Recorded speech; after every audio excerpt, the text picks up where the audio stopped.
and this is Archives with Alyse. And today I am joined with Sister Kathy, and we are going to give you a tour of the archives room.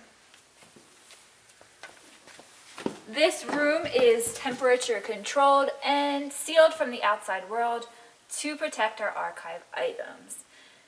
As you can see, there is a lot of archival material in this room, and we are slowly but surely working to organize everything that is in here, making sure that it is stored properly to preserve it for a very long time.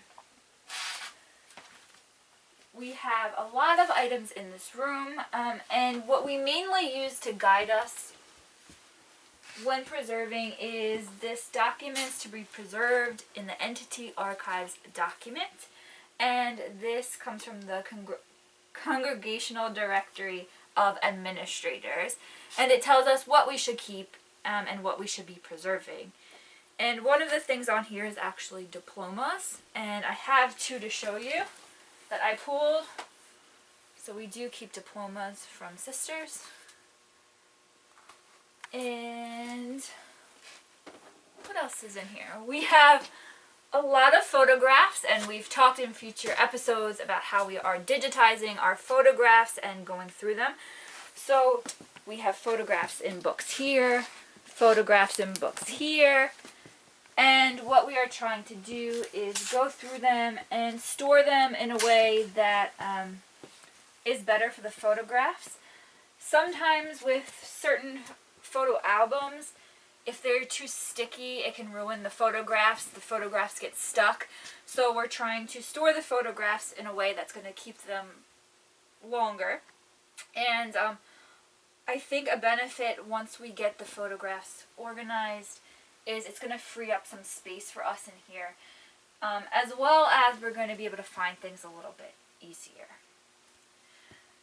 So you'll see we have documents stored in these boxes, and these are special archive boxes. And when you are filling these boxes with materials, you want to make sure that they're packed tight so nothing is falling over and bending.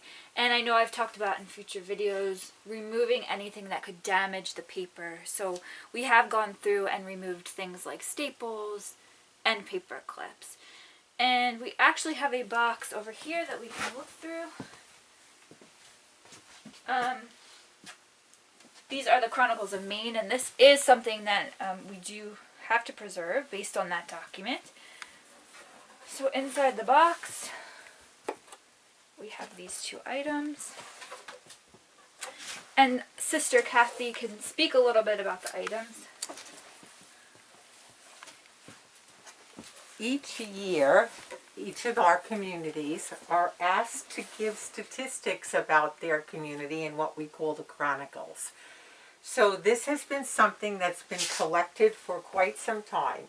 What we have here as a sample is from St. Agatha, Maine, and this book is dated 1960 to 1981.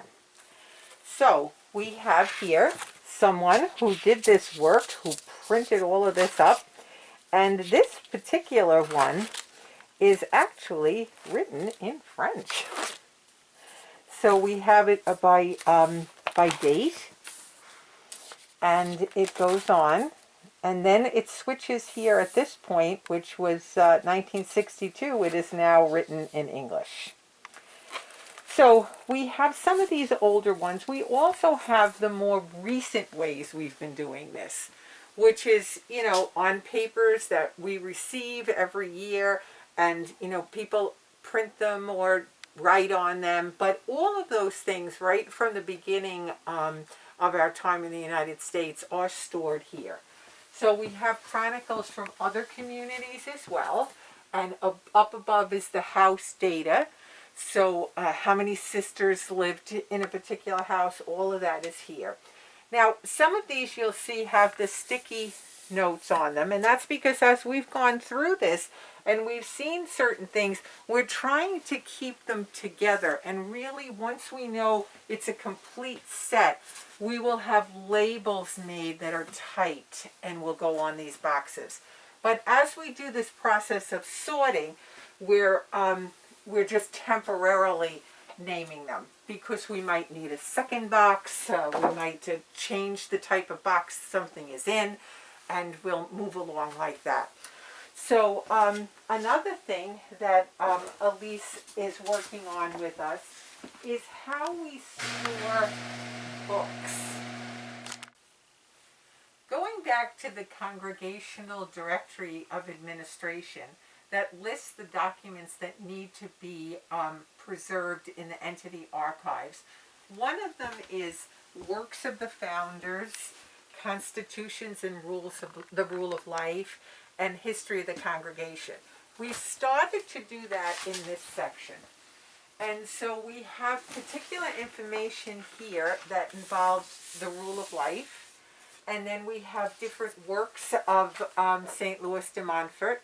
Now, some of these things we're waiting to put the books into special boxes that are just meant for books. And that's very important.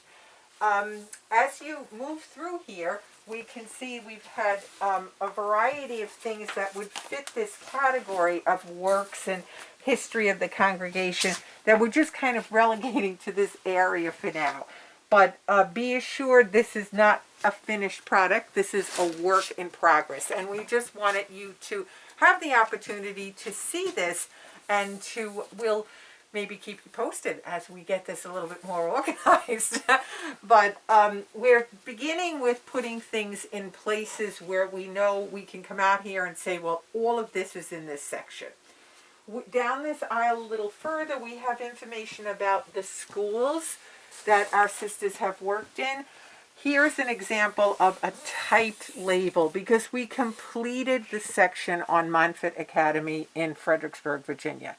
So we have a whole listing of what would be, let's say, in box 1, in box 2, so that we can look at that. It's on the computer in the office.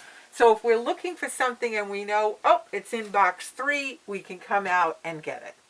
Hopefully, we will do that for all these boxes one day.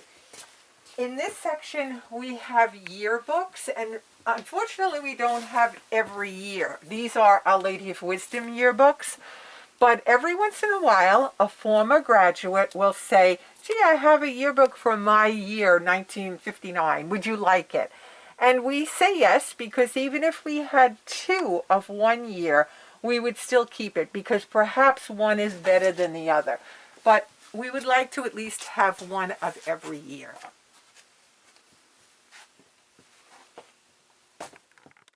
Hi everyone, it's Alyse from Archives with Alyse. And now that you've seen a few episodes of Archives with Alyse, if you have any questions, you can email them to us at dowarchives@gmail.com.